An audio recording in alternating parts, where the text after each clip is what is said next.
அடுத்ததாக சிபிச்சோழன் அவர்கள். அம்மா இவங்க வந்து நிறைய கவிதையெல்லாம் எழுதுவாங்க. குட்டி கவிஞர் இவங்க. நிறைய அரங்குகளை நிறைய பேசியிருக்காங்க. வாழ்த்துக்கள் தங்கமே. சிபிச்சோழன் அவர்களை வரவேற்கிறோம். 8ஆம் வகுப்பு. வாடாமா. அரியாசனம் உனக்கேயானார் உனக்கு சரி யாரும் உண்டோ தமிழே. ராஜதிவ்ய பாரதி. சிபிச்சோழன் மைக் அன்மியூட் பண்ணிக்கோ தங்கம். மைக் எடுத்துட்டு பேசுடாமா. ஆமாமா ஒரு நிமிஷம். ஆனந்த் சார் குழந்தையோட மைக் மியூட்ல இருக்கு. Okay okay. அம்மா இப்ப கேக்குதுங்களா? பேசுப்பா. கேக்குது. பேசு. அரியாசனம் உனக்கேயானார் உனக்கு சரி யாரும் உண்டோ தமிழே. ராஜதிவ்ய பாரதி சமூக நல அறக்கட்டளையின் நிறுவன தலைவர் திரு திவ்யா அம்மா அவர்களுக்கு என் வணக்கம். குழந்தைகளின் அமுதமொழி கேட்டு ஆனந்தமடைகின்ற ஆனந்தி அம்மா அவர்களுக்கும் என் வணக்கம். இதோ என் பேச்சு துவக்கம். பண்டைய தமிழர்களின் பண்பாடு என்று தாங்கள் வழங்கிய தலைப்பு பன்முகம் கொண்டது. அவற்றை பற்றி பேச வேண்டுமென்றால் நாளிகை மட்டுமல்ல நாட்களும் கடந்து செல்லும். ஆகையால் தமிழர் பண்பாட்டின் அற பண்பாட்டை மட்டும் உங்களுடன் உரையாட போகின்றேன். உலகத்திற்கு அறநூலாக விளங்கும் வள்ளுவம் அறம் என்னும் சொல்லை 2 இடங்களில் மிக ஆழமாக வலியுறுத்துகிறது. அதாவது அரணெனப்பட்டது இல்வாழ்க்கை அகுதும் பிறப்பளிப்பது இல்லாயின் நன்று என்கிறார். அதாவது இவள் வாழ்க்கை நன்றாக இருக்க வேண்டும். அதுவும் பிறர் பழி சொல்லாத நிலையில் வாழ்தல் மிகவும் நன்று. மற்றொரு இடத்தில் மனத்துக்கண் மாசிலன் ஆதல் அனைத்து அரண் ஆகுல நீர பிற என்கின்றார். அதாவது மனதில் மாசு இல்லாத நிலையில் வாழ்தல் அறத்துக்கெல்லாம் தலையாய அரணாக விளங்குகிறது. சரி, பண்டைய தமிழர்களின் பொது அரண் இவ்வாறு இருக்கிறது என்றால் கல்வி அறம் எவ்வாறு இருக்கிறது தெரியுமா? அன்று அனைவரும் கற்றிருந்தனர். மன்னரும் கற்றிருந்தார், மக்களும் கற்றிருந்தனர்.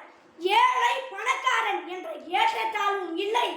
ஆண் பெண் என்ற பாலின பாகுபாட்டிற்கு இடமே இல்லை. அரசியரும் கற்றிருந்தனர், சாதாரண பெண்களும் கற்றிருந்தனர். அதனால் தானே சங்க காலத்தில் 43 பாடல்கள் பெண்கள் பாடிய பாடல்கள் நமக்கு இன்று கிடைக்கிறது. காதலும் வீரமும் தமிழர்களின் பாரம்பரியம். இரு கண்கள் என்ற நிலையில் போர் அறத்தை பற்றி சொல்லிதானே ஆக வேண்டும்.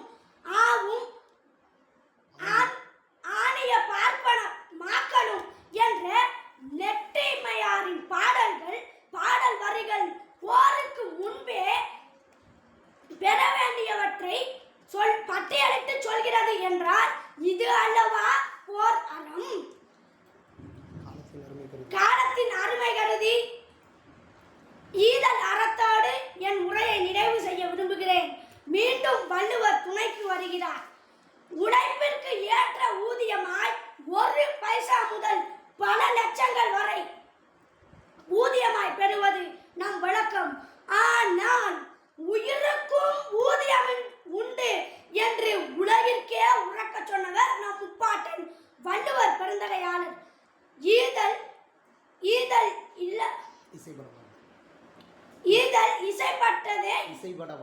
இசைப்பட வாழ்தல் இல்வாழ்க்கை அது வல்லது ஊதியமில்லை உயிர்க்கு என்கின்றார். அதாவது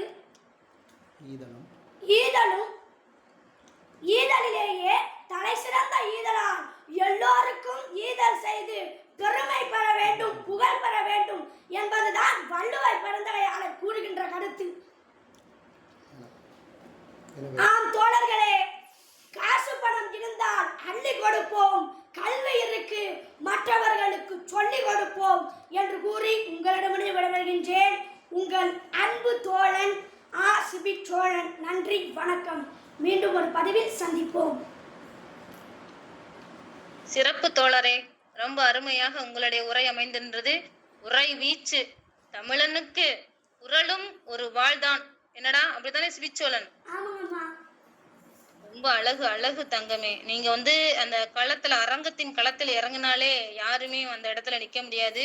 எவ்வளவு பெரிய ஒரு ஆளுமையாக இருந்தாலும் உங்களுக்கு ஒரு வாழ்த்து சொல்லாம இறங்க முடியாது. ஏன்னா நம்முடைய ஐம்பெரும் விழாவில் முதன்மை நிகழ்வில் சிபிச்சோழன் அவர்களுடைய பேச்சுரை நடந்ததம்மா. ரொம்ப அழகா பேசினாங்க, நிறைய பேசினாங்க. நிச்சயமா உங்களுக்கு ஒரு எதிர்காலம் சிறப்பாக அமையும் தங்கமே. மனமார்ந்த வாழ்த்துக்கள். நன்றிங்கம்மா. நன்றி. அம்மா அவர்கள் வாழ்த்து கூறுவார்கள். நன்றி நன்றி. சிபிச்சோழன் கண்ணா, நீங்க 8ஆம் வகுப்பு படிக்கிறீங்க. அருமையான தமிழ் உச்சரிப்பு, அந்த ஒரு வீச்சு, உரை வீச்சு, உடல் மொழி, அதெல்லாம் ரொம்ப முக்கியம் ஒரு பேச்சாளனுக்குன்னு சொல்லுவாங்க. அத ரொம்ப அழகா கடைபிடிக்கிறீங்க. உங்க அப்பாவும் ஒரு கவிஞருங்கிறதுனால உங்களை அப்படியே ஒரு கவிஞராகவே உங்களை வந்து பயிற்சி கொடுத்திருக்கிறாரு. ரொம்ப அழகா பேசும் பொழுது அடி வயிற்றுல இருந்து பேசுறீங்க, ரொம்ப நல்லது. பட் உங்களோட தொண்டையும் பாத்துக்கணும், சரியா? கொஞ்சம் நீங்க வந்து நம்ம இப்ப நான் பேசுறேன் இல்லையா, நல்லா தெளிவா கேக்குதா? நல்லா உரக்க பேசணும், அது தவறு இல்ல, நல்லா பேசணும். ஆனா உங்க தொண்டையும் பாத்துக்கோங்கடா. அவ்வளவு அழகா இருந்தது உங்களுடைய பேச்சு. அதுவும் அறம் சார்ந்து, பொது அறம் மட்டுமல்லாம ஒவ்வொரு அறத்தையும் எடுத்து பேசுனீங்க. அந்த சிபி சக்கரவர்த்தியோட பேரையும் அழகா உங்களுக்கு உங்க பெற்றோர்கள் வச்சிருக்கிறாங்க. இந்த நேரத்துல அதுக்கும் வாழ்த்துக்கள் அவங்களுக்கு சிறப்பாக. அடுத்து வந்து தமிழர்கள் வந்து மன்னராக இருந்தாலும் சரி, மக்களாக இருந்தாலும் சரி, ஏழை பணக்காரன், அந்த எந்த ஒரு வித்தியாசம், ஆண் பெண் பாகுபாடு இல்லாம நம்ம தமிழ் சமூகம் எப்படி இருந்தோம் அப்படிங்கறத பத்தி அந்த அறம் சார்ந்து ரொம்ப தெளிவா பேசுனீங்க. என்னுடைய மனமார்ந்த வாழ்த்துக்கள் கண்ணா. தமிழ் தாய் உங்களுக்கு என்னைக்கு துணை இருப்பாங்க. இன்னும் உயர என்னுடைய அன்பான வாழ்த்துக்கள். நன்றி. மகிழ்ச்சிடா சிபிச்சோழன். அடுத்து வந்துட்டு அம்மாவுடைய அமைப்புல நம்ம போயிட்டு பேசுறோம், சரியா? அம்மா வந்து சிறந்த ஒரு வழிகாட்டியா உங்களுக்கு அமைவாங்க. இன்னும் நிறைய விடயங்கள் உங்களுக்கு பகிர்வாங்க, சரியா? அடுத்த ஒரு நிகழ்ச்சியில நம்ம அதுக்கான நேரமும், அதற்கான நாளும், அதற்கான விடயங்களும் வெகு விரைவில் நம்மளுடைய அரங்குல பகிர்வோம். நிச்சயமா இந்த அமைப்புல எப்படி நம்ம பேசணுமோ அதை விட சிறப்பா அம்மாவுடைய அமைப்புல போய் பேசுவோம்.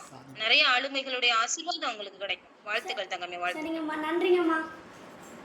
நன்றிடாமா. தங்கச்சியை வர சொல்லுங்க.